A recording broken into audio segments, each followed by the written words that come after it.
What do you do now? Nothing, After all I of this was- is done, what time do you wake up? How do you keep yourself busy? What do you do? Well, I have 6 dogs. I love them. I love dogs. I play with them. I like to keep abreast of international news. I love my dogs. I play with them a lot. I have a few classic cars, which I like to tinker with. But I have an office on the property next door with my staff. And yeah, as I told you, I have running businesses. And so I keep an eye on them.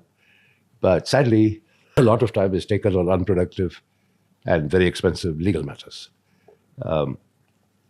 Sadly, once again, the banks in India, who are state-owned banks, public sector banks, carried their attack on me here even before the UK courts. So as if Indian legal proceedings were not enough. They even came here. Fine, so I have to defend myself.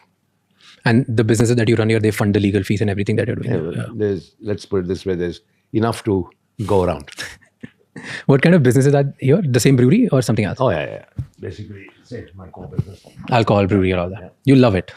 You love But doing the that's, same what's thing. that's what's in my blood. You know, I used to joke when I was young. I said I was born in a bottle. Well, do you feel restricted now? Because you just use word, I was born in a bottle. Do you feel that you've been caged in a bottle again with all these legal matters? Because you don't have a passport. You're a free bird flying around all over the world. Yeah. So Now you're stuck here. That freedom went in 2016 when the Indian government revoked my passport. So it wasn't a suspension, it was a revocation. So I knew back then the consequence was no travel, right? So for a guy who used to be on a plane 3-4 times a week, flying around the world, to be in one country for 9 long years, certainly a game changer. It must be. But it's not a matter of life and death.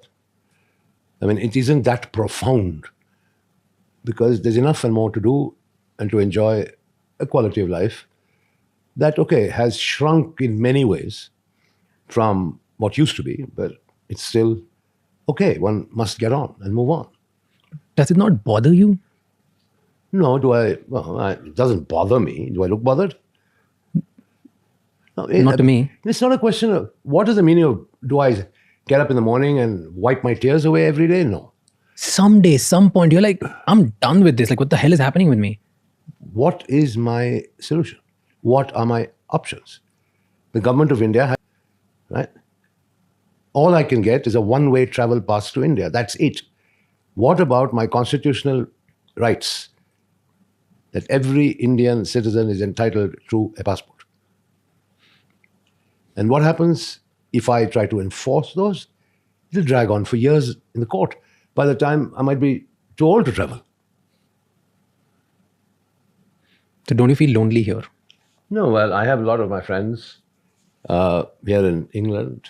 A lot of people come and visit me.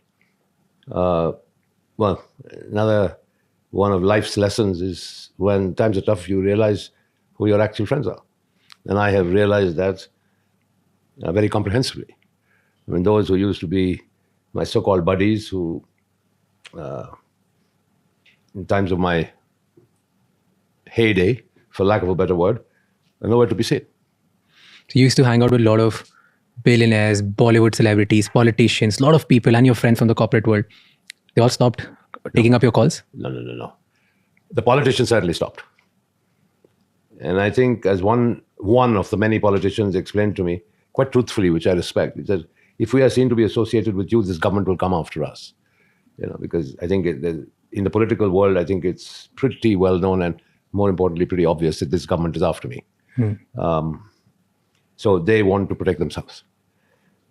As far as corporate titans are concerned, I mean, Kiran Mazumdar, bless her soul, she's like my sister, makes it a point to be in constant touch, comes to England, we always have a meal together. And like that, there are a few other good friends who keep in touch, but otherwise, no. Certainly not as frequently as I would have been in touch with them or seen them when I was in India and all these troubles hadn't started.